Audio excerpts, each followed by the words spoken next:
Happening here, the Endometriosis Foundation of Rhode Island, along with Alex and Ani, are holding an event to raise awareness and funds for this common but often misunderstood disease. Here to tell us more is Dr. Gary Frischman from Women and Infants, along with founder of the Endometriosis Foundation of Rhode Island, Jennifer Zandy. Good morning to you both. Good morning. Thanks so much for coming in. Doctor, we want to start with you. For those that aren't familiar, what is endometriosis?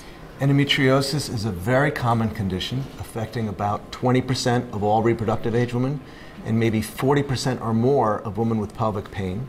It's where the lining of the uterus, the endometrium, which normally gets shed every month with a cycle, is actually inside the abdomen and can cause a myriad of symptoms like pain as well as infertility.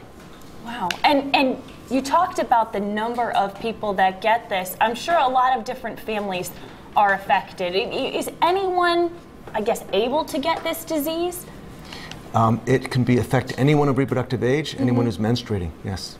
Okay, definitely. And Jennifer, you actually had this disease, which caused you to found this foundation. Talk about your experience. I was diagnosed about 3 years ago.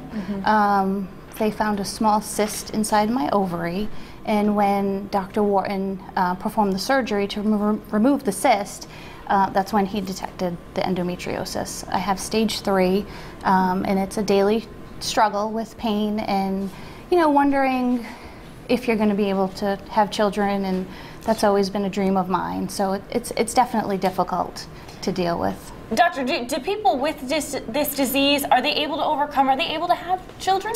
Many, if not most, if they seek medical treatment. We're very fortunate in the technology that we have to offer women. Yeah, that's nice. And I know that there's a special event coming up. You guys have been raising awareness, hopefully raising some funds to find a cure for this and, of course, go towards that research. So tell us about the event that's coming up. So we're having an event with Alex and Ani on January 22nd to raise funds for the foundation. This is our first event, so it's a big deal.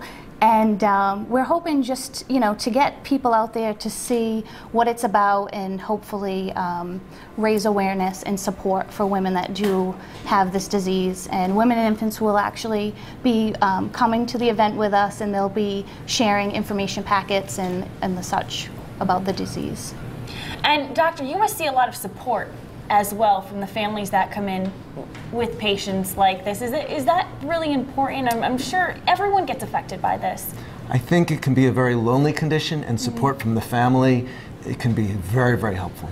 Absolutely. Did you find that with your situation, Jennifer? I did. Did you have shoulders to lean on? I did. In the beginning, I didn't want to speak about it to too many people because I felt like I was broken, and I felt like I didn't want people to know that I possibly could not have children. And it was very, very difficult. And the more I spoke about it, the more I realized that women have it as well. And I didn't feel alone anymore. And it was good to talk to them. And I have a great, you know, support system. My family, my parents have been wonderful. And my brother and my very best friend is with me today. And she, you know, has been there along the way. The calls crying and, you know. Well, it's nice to know that you weren't alone, and maybe many people who have just listened to you can speak up about it as well. Thank you both so much for coming in. Thank you. The event is Thursday night, so for event details, head to WPRI.com and click on the Roadshow.